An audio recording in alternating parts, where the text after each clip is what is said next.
Salut tout le monde! Grande nouvelle en provenance de Syrie aujourd'hui. Bachar al-Assad a officiellement fui vers la Russie, mettant fin à plus de 5 décennies de règne de la famille Assad.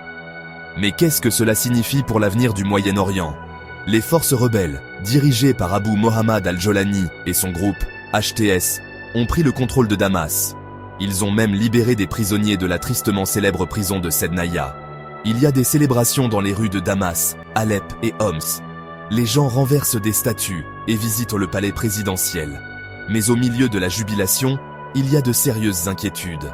Le vide du pouvoir laissé par le départ d'Assad met tout le monde sur les nerfs. Les États-Unis ont déjà mené des frappes aériennes contre des cibles de l'EI. Israël a renforcé sa présence militaire sur le plateau du Golan.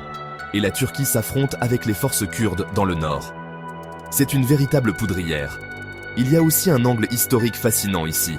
Le professeur Guy Kiboulou-Bakouri, éminent chercheur et érudit du livre prophétique, pense que le Moyen-Orient restera politiquement instable jusqu'à la venue du Maquia, une période de paix pour le peuple juif.